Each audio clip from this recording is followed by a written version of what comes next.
Hello everyone. Bihar सरकार शिक्षा विभाग से एक नोटिफिकेशन जारी हुआ है जिसमें बताया गया है उत्क्रमित माध्यमिक उच्च माध्यमिक विद्यालय में सेवानिवृत्त शिक्षक की सेवाएं संविदा के आधार पर लेने के संबंध में।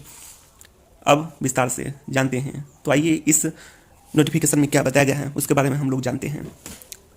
विषय विभागीय संकल्प संख्या 942 दिनांक 2/9/2011 एवं 104 दिनांक 23/01/2014 को विलोपित करते हुए राज्य के राजकीयकृत माध्यमिक उच्च माध्यमिक विद्यालय, उत्क्रमित माध्यमिक उच्च माध्यमिक विद्यालय एवं चिन्हित मध्य विद्यालय जहां वर्ग 9 का संचालन वर्तमान शैक्षणिक सत्र से प्रारंभ किया जाना है में राज्य सरकार केंद्र सरकार के सेवानिवृत्त शिक्षक की सेवाएं संविदा के आधार पर लेने के संबंध में, मतलब राज्य सरकार हो या फिर केंद्र सरकार, दोनों शिक्षक सेवानिवृत्त जो हैं रिटायर्ड शिक्षक टीचर, ये सेवाएं संविदा के आधार पर लेने वाले हैं।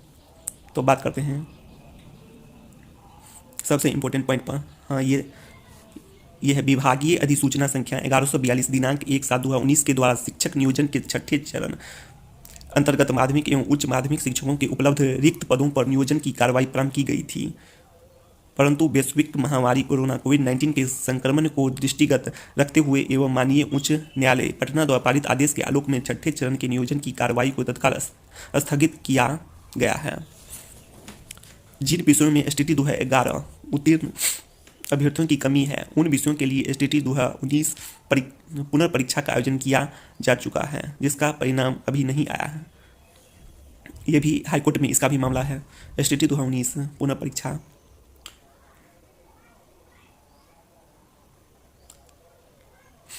मतलब इन पदों पर जितने भी 33,916 पद सृजित किए गए थे उत्क्रमित माध्यमिक उच्च माध्यमिक विद्यालयों के लिए, उसमें STT 2019 के आधार पर बहाली होने वाला था, पर अब इन पदों पर सेवानिवृत्त शिक्षक अपना सेवा संविदा के आधार पर देंगे, यही बताया गया है। इसके देख सकते हैं इस क्रम में 32,916 माध्यमिक उच्च माध्यमिक शिक्षकों का पद सृजित किया गया था। विद्यालयों की संख्या बताया गया। वर्तमान में इस संकल्प के तहत 2678 मध्य विद्यालयों को उच्च माध्यमिक विद्यालय में उत्क्रमित किया जा चुका है और क्रमिक रूप से शेष 2950 पंचायतों में भी उत्क्रमित उच्च माध्यमिक विद्यालय की स्थापना की जाएगी। अभी स्थापना 2950 जो विद्यालय है, जो माध्यमिक विद्यालय विहीन पंचायत हैं, उत्क्रमित उच्च माध्यमिक विद्यालय की वहाँ पर स्थापना की जाएगी। इसके बारे में भी बताया गया है। यह सर्वविदित है कि शिक्षक नियोजन का कोई उचित विकल्प नहीं हो सकता। बात सही है कि शिक्षक नियोजन ही जो STT के आधार पर दिया जाएगा वही एक विकल्प होना चाहिए, वही उचित विकल्प है। इसीलिए बताया गया कि सेवानिवृत्त शिक्षक उचित विकल्प तो नहीं हो सकता है, परंतु शिक्षक नियोजन में संभावित अपरिहार्य विलंब की अवधि में शिक्षण कार्य प्रभावित नहीं हो, इसके लिए अन्य विकल्पों पर भी ध्यान दिया जाना आवश्यक है। अब बताया गया है इस उद्देश्य की पूर्ति हेतु सरकार द्वारा विभागीय संकल्प संख्या 942 दिनांक 2/9/2011 एवं 23/1/2014 के द्वारा माध्यमिक उच्च माध्यमिक विद्यालयों में शिक्षकों के रिक्त पदों के विरुद्ध सेवानिवृत्त शिक्षकों को अनुबंध पर नियोजित करने का प्रावधान किया गया। उक्त प्रावधान के तहत अपेक्षित परिणाम नहीं आने के कारण सम्यक विचारोपरांत उक्त दोनों संकल्प को विलोपित करते हुए केंद्र सरकार एवं राज्य सरकार के सेवानिवृत्त शिक्षकों की सेवाएं संविदा पर लिए जाने का निर्णय है।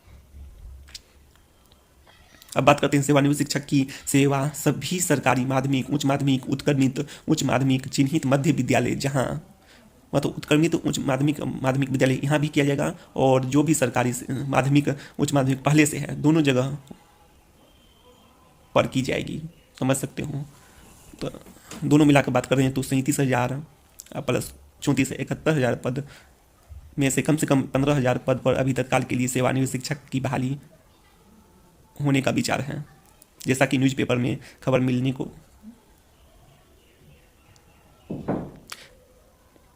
संबंधित विद्यालय में उपलब्ध रिक्ति के स्थान पर संबंधित विद्यालय में माध्यमिक शिक्षकों की आवश्यकता के अनुरूप सेवानिवृत्त शिक्षकों की सेवा ली सकती है।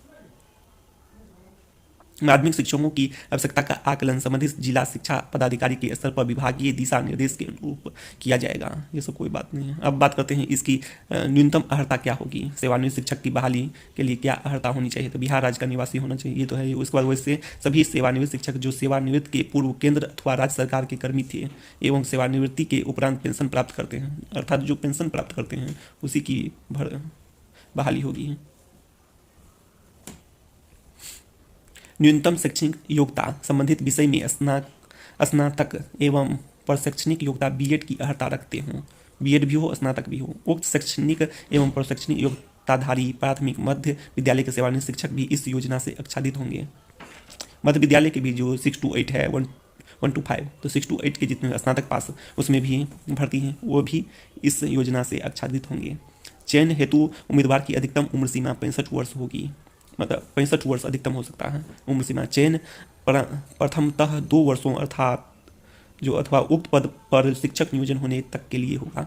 मतलब STT 2019 के आधार पर यदि शिक्षक की बहाली जब तक नहीं होती है या फिर 2 वर्षों के लिए इसकी नियुक्ति होने वाला है, संविदा के आधार पर होने वाला है। आवश्यकता अनुसार एक साल की उनकी सेवा का विस्तार उनके कार्यों की समीक्षा के उपरांत किया जा सकेगा। यह अधिकतम 67 वर्ष की आयु तक होगा। मतलब फिर इसमें इसका कार्यकाल भी एक साल के लिए बढ़ाया जा सकता, समझ सकते हो। उक्त चयन के लिए उपलब्ध रिक्तियों का विषयवार समेकन जिला स्तर पर करते हुए आदर्श रोस्टर का अनुपालन किया जाना आवश्यक होगा, जो बिंदु 1 से प्रारंभ किया जाएगा। आरक्षण समाशोधन जिला पदाधिकारी द्वारा किया जाएगा। चयन प्रक्रिया के बारे में बताएगा, ये आप लोग पैनल का निर्माण करके किया जाएगा, इसके बारे में बताया गया है। आप लोग वीडियो को पॉज करके पढ़ सकते हैं। उसके बाद मानदेय के बारे में बात करते हैं तो 22,500 अधिकतम वेतन मिल सकेगा। 900 रुपये प्रत्येक कार्य दिवस में मिलेगा। सेवा संबंधी शर्तें बताई गई हैं। संविदा पर नियोजित शिक्षकों को अन्य प्रकार का कोई भत्ता यथा महंगाई भत्ता, चिकित्सा भत्ता, आवास भत्ता, परिवहन भत्ता आदि दे नहीं होगा।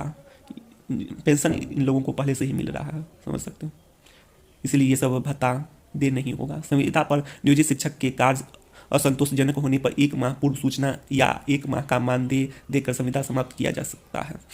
मतलब ये लोग को भी अच्छा से पढ़ाना होगा।